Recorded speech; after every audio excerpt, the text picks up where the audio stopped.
হেঁটে হেঁটে বলি। না, হেঁটে হেঁটে বলা যাবে না। ঠিক আছে, বল। আমি ব্যাগ থেকে গোলাপটা বাইর করে গোলাপ দিয়ে পুতুল আপুকে প্রপোজ করলাম। পুতুল আপু আমাকে বলল, ফাজলামি করছিস?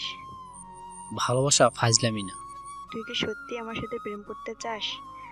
আমি মাথা নেড়ে হ্যাঁ বোধক শব্দ জানালাম। অতঃপর ঠাস ঠাস, বুঝতেই তো পারছেন, থাপ্পড় দিয়ে আমাকে বলল, তোকে খুব ভালো মনে করেছিলাম, আর তুই? আমি সত্যি তোমাকে ভালোবাসি। আমি চাই না তোমাকে হারাতে।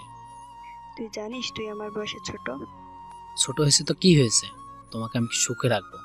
যা আমার সামনে থেকে দূর হ। আমি পুতুল আপুর কথা শুনে ভয়ে চলে আসলাম। যা থাপ্পড় দিয়েছে না, 1 সপ্তাহ গালের ব্যথা করবে। হাতে কি সত্যি মাইরি, কোন গুদামের চাল খায় আল্লাহ জানে। সামান্য প্রপোজের কারণে শেষ পর্যন্ত এখন আমও গেল, ছলাও গেল। না, পুতুল আপুকে আমার প্রেমে জালে ফেলতেই হবে। আমি হার মেনে নেওয়ার পাত্র না। পরদিন আর কলেজে যাইনি। তারপর দিন গেলাম। আসার সময় একসাথে দুজনে আসলাম, কিন্তু একজনের সাথে অন্যজনের কোনো কথা নাই। বাসায় এসে খাবার খেয়ে পুতুল আপুর বাড়িতে চলে গেলাম। ওর আম্মুর সঙ্গে কিছুক্ষণ গল্প করলাম। পুতুলের আম্মা খুব কিপটা। তাদের বাড়ি প্রায় 1 ঘন্টা ছিলাম। আসার কিছুক্ষণ আগে আমাকে পান খাওয়ালেন। আমি সাধারণত পান খাই না, কিন্তু ওনার সাথে গল্প করে গলার পানি সব শুকিয়ে গেছে। পান খেয়ে গলার রস করলাম। তারপর সালাম দিয়ে আমার বাড়িতে আমি সোজা রাস্তা চলে আসলাম।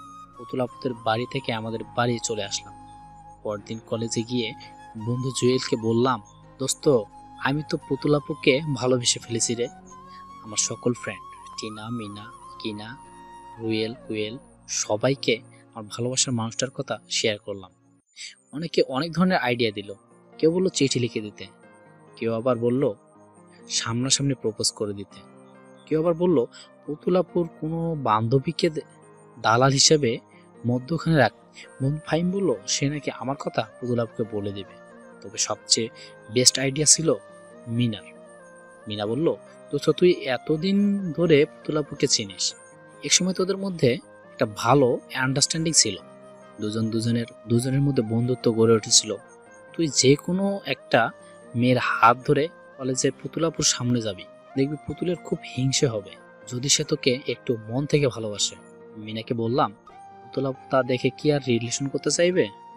মনে মনে হয়তো ভাবতে পারে, সেটা যদি আমাকে সত্যিই ভালোবাসতো তাহলে অন্য মেয়ের হাত ধরতো না। টিনা বলল, হা হা হা, তুই পুতুলকে ভালোবাসিস আর তাকে আপু বলে ডাকছিস।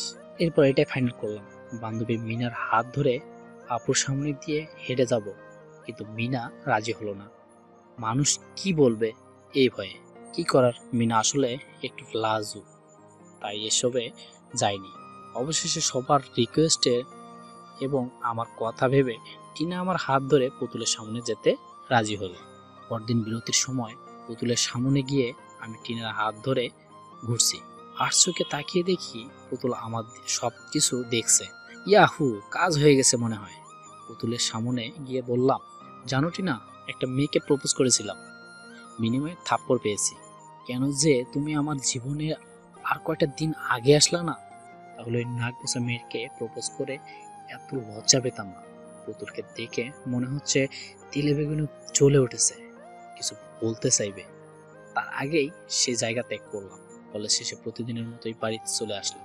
একজনের সাথে অন্যজনের কোনো কথা নাই। বাস্তরা শেষে পায়ে হেঁটে আসছি। কিছুক্ষণ আসার পর দেখলাম পুতুল আপু দাঁড়িয়ে আছে। পুতুলের দাঁড়িয়ে থাকা দেখে আমি আমার জায়গায় দাঁড়িয়ে আছি।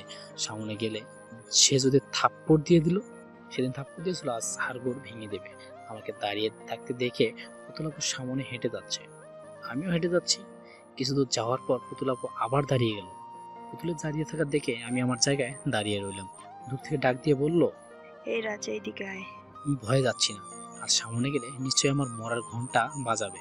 যেভাবে সিলেটে বাংলাদেশ আর জিম্বাবুয়ের টেস্ট খেলার আগে ঘন্টা বাজিয়ে বাংলাদেশকে লজ্জাজনকভাবে হারানো হয়েছিল, সেইভাবে আবার বলল, মারবো না, চলে আয়।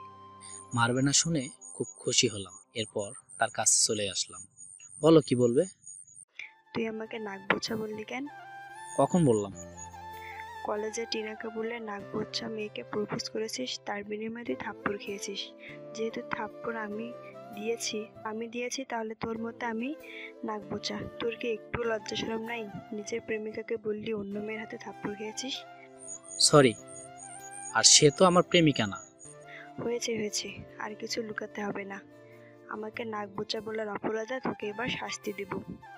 কি শাস্তি দিব? আমাকে না বললাম মারবা না?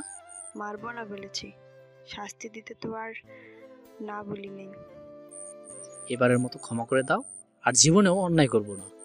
না, তোকে ক্ষমা করা যাবে না। তুই আমার সামনে 10 বার কান ধরে উঠবোস কর, এটাই তোর শাস্তি।